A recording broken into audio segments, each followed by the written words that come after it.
Hey, Avi. Hey, what's going on? Not Hey, much. How are you doing? uh, I'm good. I'm good. Sorry about that. Yeah, sorry about that. No, it's okay. I totally understand. I get it. How are you doing? How you been? I've been good. I've been good. You know me, just staying busy. Yeah. That I know you do. Yeah. So I'm gonna go ahead. We're gonna go ahead and get started. I'm gonna Okay. introduce the show, and then we're gonna get right into it. All right, that's a bet. Okay, cool. All right. So it's Wednesday, November 18th, 2020. I'm Taylor Brown, and this is how I did it. The show where we talk with champions about how they achieve their dreams. On today's show, we're talking with Awvee Storey. Awvee Storey is currently the player development coach for the Connecticut Sun in the WNBA. He's also had a lot of experience coaching with the Capital City Go-Go team, as well as Chicago Sky, where he's the assistant coach. And he's played professional basketball internationally and in the NBA. So, Avi, thank you so much for coming on the show. I really appreciate it. No, thanks for having me. I appreciate the time. Yeah. So, first question I have for you, Avi. Last year, we all know that the Suns, the Connecticut Suns, you guys made it all the way to the finals, and it was a tough Semifinals. semifinal. Yeah, it was pretty tough. Well, with the Washington Mystics, it Oh, you're was talking it was about Washington then. So yeah, definitely finals. But yeah. yeah, it was really tough. And it went down to the wire, all the way down to Game Five, and Yeah. it was 89-78. And yeah, I remember watching it on TV. It was crazy, crazy feeling. And I noticed after the season, there was a couple of changes to the roster. You guys got some new players, such as Dewana Bonner, Kyla Charles. I know she's a rookie, and Essen Carson. She came a little later, but just like, can you talk to me about some of the challenges of building a brand new team, basically in the wubble? In such an unpredictable year. What were some of the challenges with that? One of the biggest challenges is obviously not knowing first if we were going to have a season. COVID and all of that happened and still was up in the air once they told us where we potentially may have the season. Um, from players to staff, like the uncertainty of not wanting to even do that and taking the risk. And, we were such big on the, social justice. And if this is something we should do going there, we questioned. So, it was a lot going into that decision before getting there. And once we got to, IMG, Bradenton, Florida, we really had, we were there now. So we had to really make the best of the scenario and not just make the best, but we're starting with a whole fresh new team, Yeah. new pieces. So that was a challenge and it was great. It was no separation there at all. So we got to see them all day, every day. Yeah. So that was great to build relationships there that way, see other teams as well, see with other teams that didn't have their best players, So we all felt that at that point, all we got to do is, just start getting some gelling a little bit better and we can get this going. Yeah. Yeah, definitely. So was that kind of like a trust building experience that made you guys stronger as a team, I guess? Oh, without a doubt, it did. If you remember, we started out at 1-5. Like we struggled.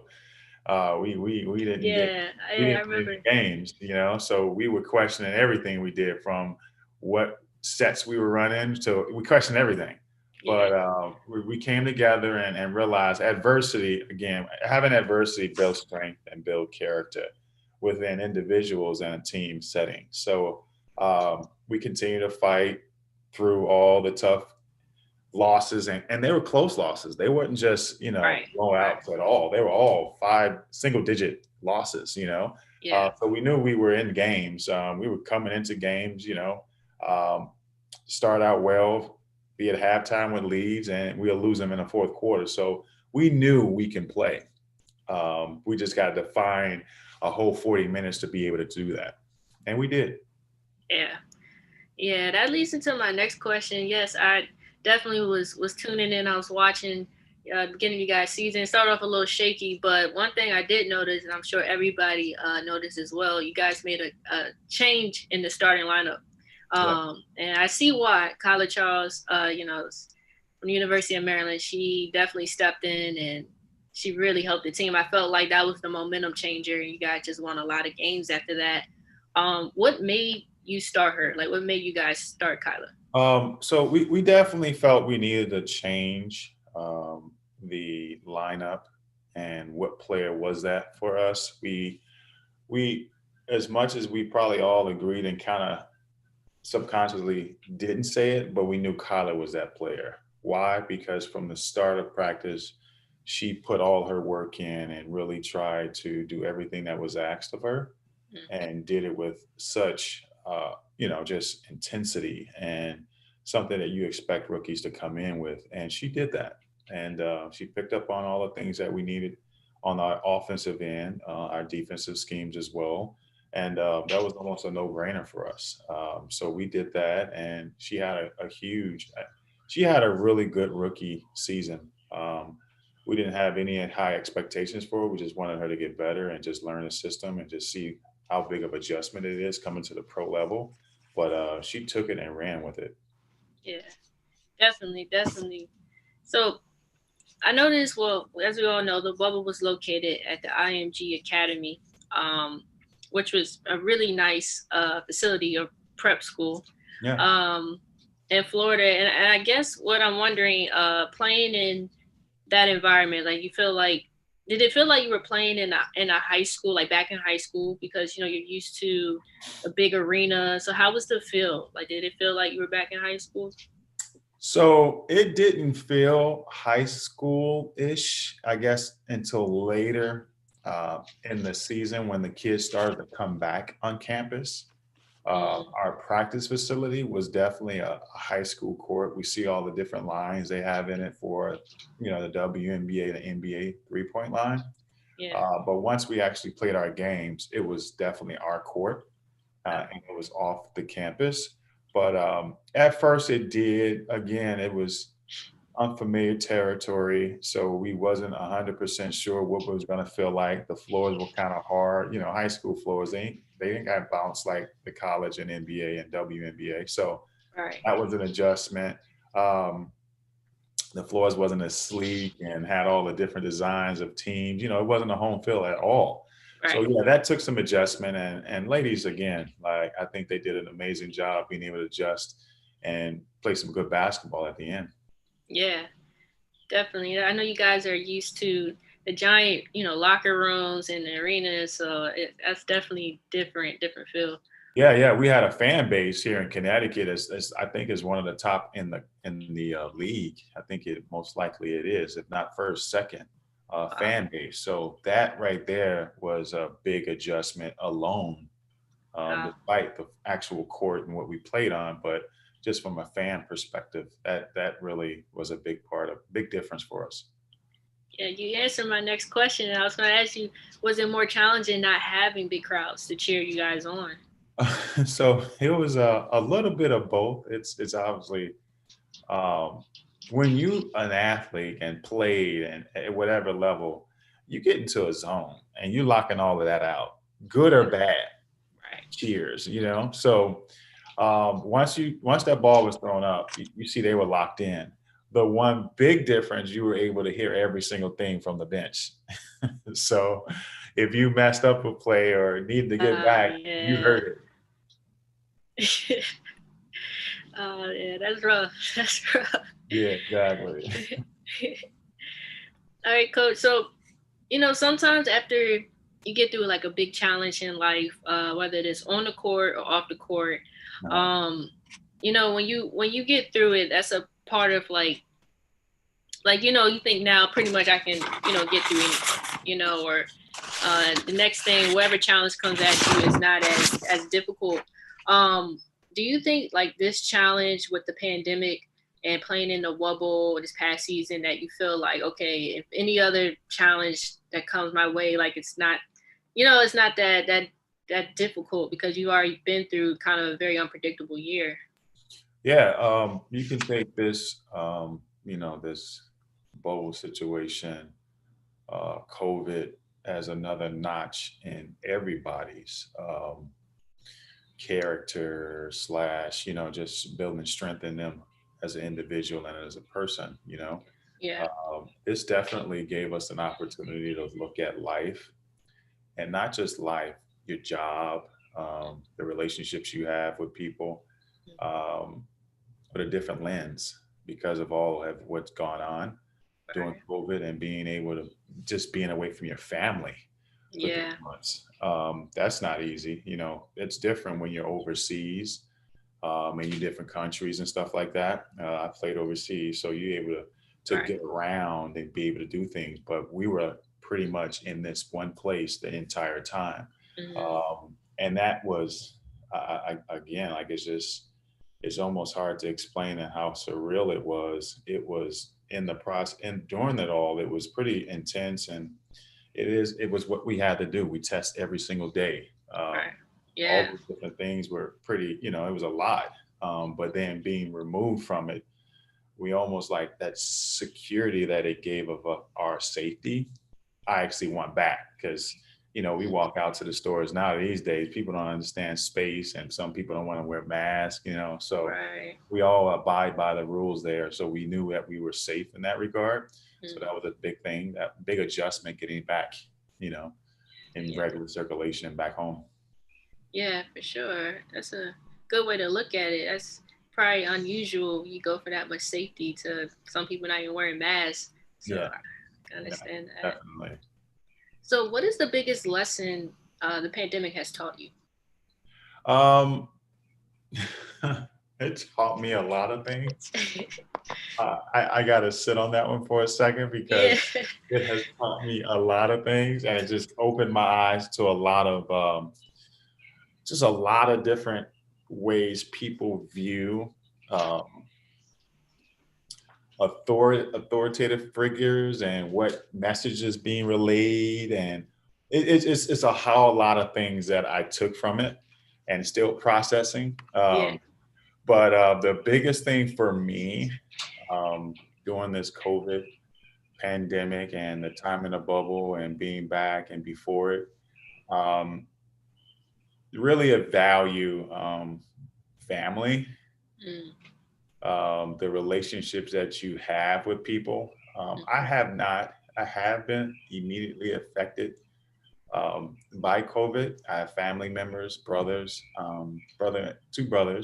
Mm. that were tested positive for COVID from my adopted family. And that hit home. I mean, they're fine. Everything is good. They were asymptomatic. They were able to be fine and bounce back. Yeah. But there's other people that have had it a lot worse. Mm. And then there's other people that have not been affected at all. Yeah. Um, and then so all of that has been difficult to process because it still has to be a baseline of empathy Mm. that a lot of people just unfortunately don't understand. Yeah. I definitely understand that. I just want to send out a reminder to everyone that is watching. We're here with Awvee Story, and this is how I did it.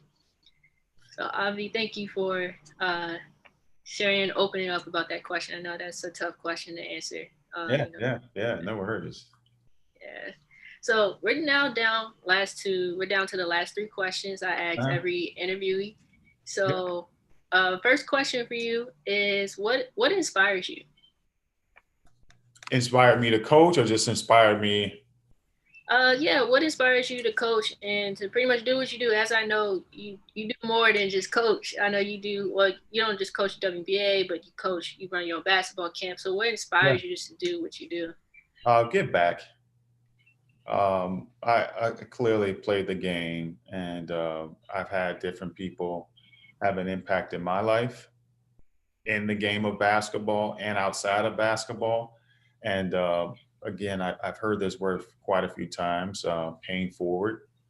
So just being in a position where I am coaching um, is to help others, to really how to help others and try to help them get to their next level in their life and career.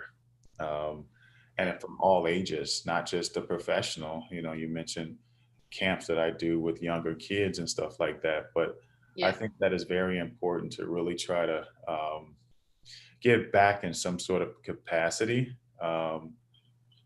Because it's I think it's our duty. I think it's our duty to do that. Period. Like it's just it's for Yeah. us to be able to do, and I'm lucky enough to be in a position where I can do it and get paid doing it. Very true. Very true. Next question, Coach. What is your pet peeve? Pet peeve. That's a good one.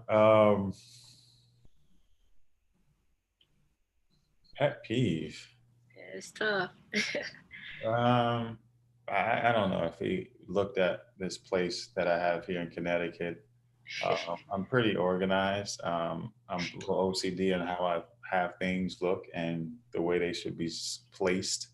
So I guess that's a pet peeve if stuff is not in the right place. I have a 12-year-old daughter now, and she can just leave stuff around that just drives me insane. So I'm trying to get her on that OCD way of mine, and we have a happy life. Yeah, it's hard for teenagers. Yes, indeed. All right, third question. What is your guilty pleasure? My who? Guilty pleasure. Guilty pleasure. I guess I've been getting into these sweets. I never was a sweet person, but now I have a sweet tooth, and I mean, I gotta have something sweet, and that's just it gets me every night. I'm over here plotting now, like, what am I gonna have after I get off with you? Like, you know what I mean? Like, watch the rest of this draft. Yeah, Um, yeah, yeah, sweets. It's weird. I can't believe I'm saying that, but it is. I can honestly admit it now. yeah. That's funny. So I'm a it's I'm sorry, but it's mostly like cakes, like okay. yeah, yeah, cake and pie and stuff like that, like bakery pastries type of a sweet. Gosh, Candies, nah, I'm good on that stuff, but I'm a pastry guy. gotcha. Yeah, I can relate. I'm more of a milkshake person, Okay, but I can relate to the sweet tooth. you making your own milkshakes? Yeah, I make my own milkshakes, but I do both. I'll buy it or I'll make it. Got you. Nice. I like that. All right, Coach Awvee, thank you so much. That's all the time we have for today. Okay. Will you be back on the show? We do another one? Yes, and the next time I do it, I have to be more prompt because I was a little late, and I have to apologize about that. It's okay. To be honest, we are meeting at, I'm telling you, at night. That's how intense it is at times on the coaching side, and we're out of season. But again, I Yeah, think it's an unbelievable opportunity that we have here as an organization on what we do and how we prepare and get ourselves ready going forward into the new year. Because we set our expectations very high, right, and sacrifices have to be made. Period. right, right. So, yeah. That's great to So I hear. appreciate it, and my apologies. It's all good. I'm just glad we were able to do the interview. This was No doubt. great. No Yeah, doubt. this But is yes, great. I'll definitely be back, and I'm gonna do some questions on it. It ain't gonna be you just interviewing me. I'm gonna be asking some questions because I think what you've been doing has been amazing.